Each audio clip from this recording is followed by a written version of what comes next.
YouTubers, Instagrammers, Facehookers. I got my PTR 9CT MP5 clone back.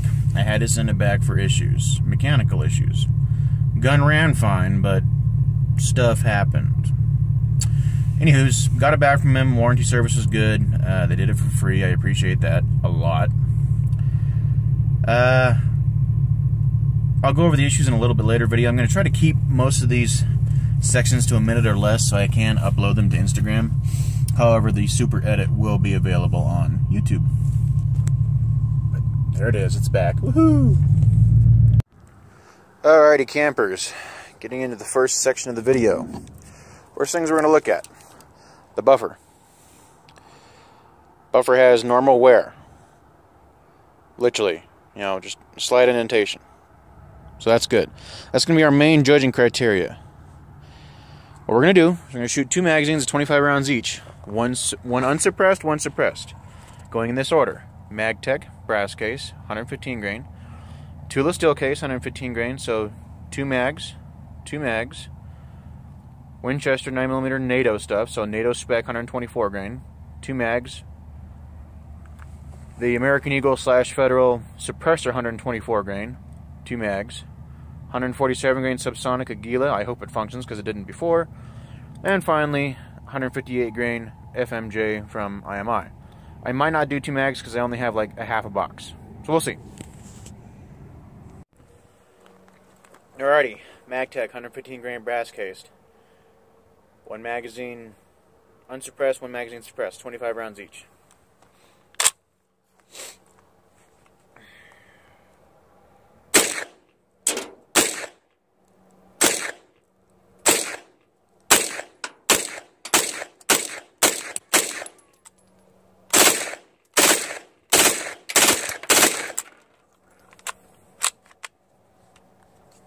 Cool.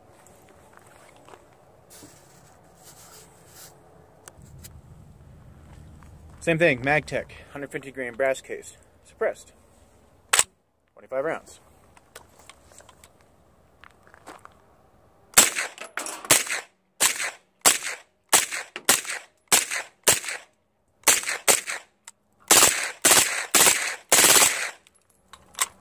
Ow. That hurt. Okay. Time to look at the buffer. Buffer looks good, no increased wear. 115 grain, there's not really a lot of pressure even with a can on. On to Tula, steel case, 25 rounds. And glove for my pussy little thumb.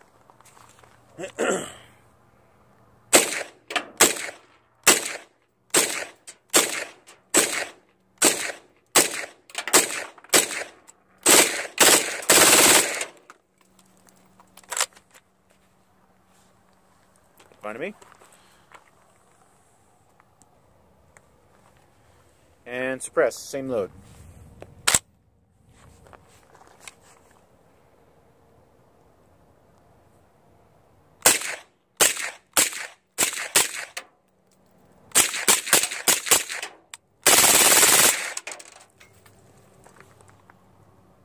Tula works really well, just saying. Cool. Time to look at the buffer again. If I notice anything different about the buffer, that is when it's time to, let you guys see on the video. Alrighty, on to 124 grain stuff. Winchester NATO, 124 grain. Unsuppressed.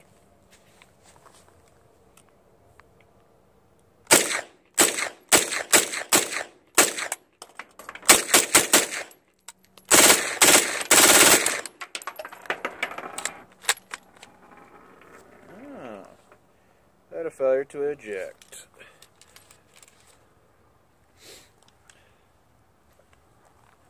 That has happened occasionally. Not a huge thing. And on to suppressed.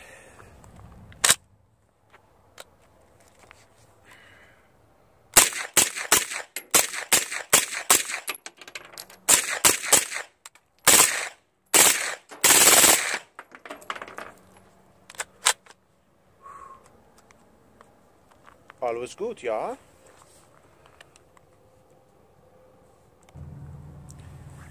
Alrighty, American Eagle 124 grain subsonic. This stuff is downloaded to get that 124 grain under 1,000 feet a second. So, I've never shot it unsuppressed. We're going to find out. A very light recoil impulse.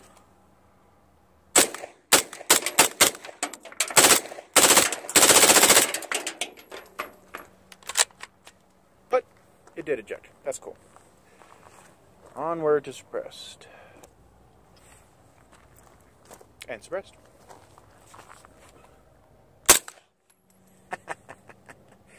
This shit's quiet.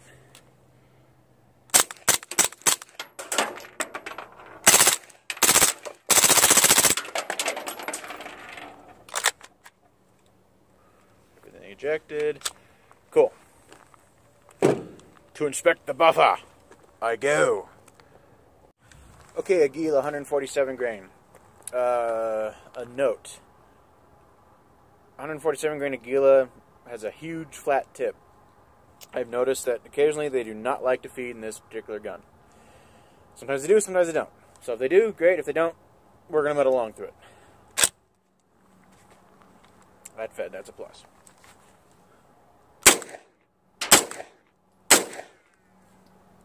And there's the first kind of little misfeed.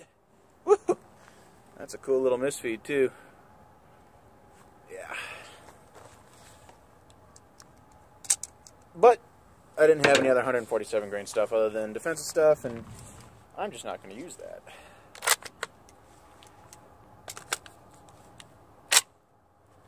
So we'll just see. Same thing. There's a live round.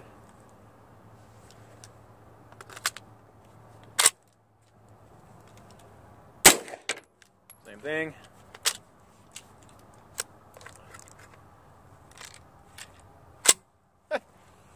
Chambered.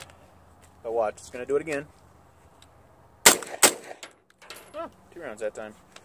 Okay, well I think we're going to count Aguila out of this thing. Just for shits and giggles, let's give it a little bit of a back pressure. But I doubt that's going to do much.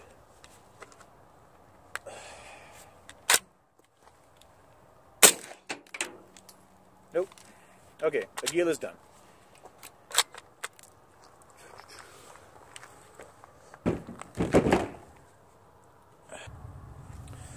Okay, so on to the Israeli 158 grain. This stuff is heavy, 158 grain 9mm, and it's slow. It's damn near just for subsonic use, so I'm just going to keep the can on.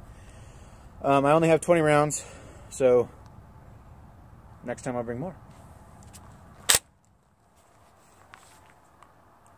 Let's see if this is quieter than that American Eagle. I don't know, it's probably.